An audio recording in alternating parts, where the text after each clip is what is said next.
Hi everyone, my name is Kelvin Dapash and I am from Kenya, Masaai Mara in Narok County.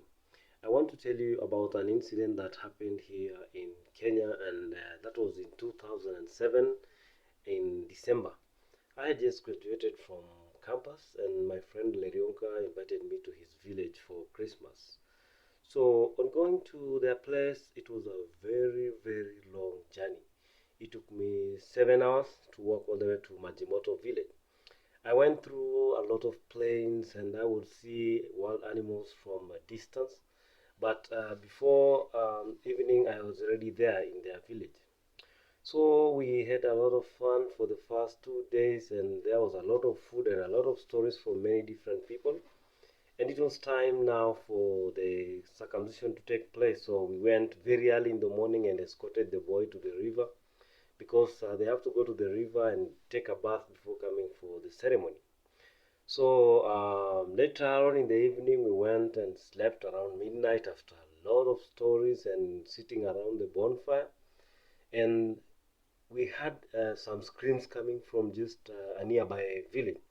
So I woke up Leriong and I told him, hey, let's run. There could be a problem. Maybe wild animals have attacked our neighbor or something. So we ran all the way to that place. And on getting there, we found out that there was a neighbor who was already doing female genital mutilation. He had a small 14-year-old girl who was being passed through the cut.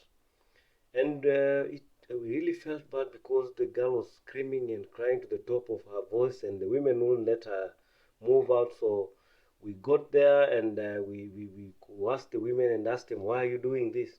Then we were told it is still happening. It's a tradition, something they do at night in hiding. And we felt so bad. So the following day, we called the area chief and informed him about the incident. And then, but this solution was only for a time. It was only for that single girl. And then when I got home, I decided to start Young Masaai Cultural Development Initiative, which fights for the rights of such young girls and women empowerment. And that was the exodus. This is why I thought I should speak on behalf of such girls. I should be a voice within the community.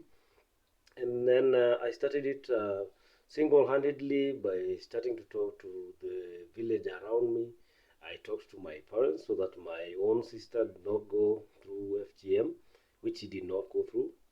And I am an example because also my own daughters will not go through it and they haven't. So in that light, I have continued to actually fight for such things because the experience was very bad. The girl was crying and shaking and the hands and legs were tied so she could not do anything. And it was very extremely bad and I know it was very painful. So this is why up to date that thing really makes me feel so bad, and I really pity girls who have gone through it. But I'm hoping to change the community, to change the society, so that no girl has to go through such an experience again. And so when I got back home, it was the first thing I started telling the story. I have narrated it in so many different forums because speaking actually is part of passing information.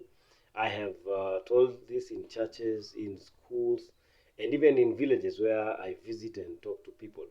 So this is something that I am passionate about ending, and it is something that I am hopeful the Maasai community, even stealing it at night, will not happen again. And it is a vision that I have shared with many other fellow youth and a few community leaders. And it is going very well because the voice is going down in numbers, and most of the girls now can speak and say they don't want to go through it, and it is changing slowly by slowly. So this is a fight that I am going to keep, and it is going to reach out to the country at large and even internationally. Thank you so much.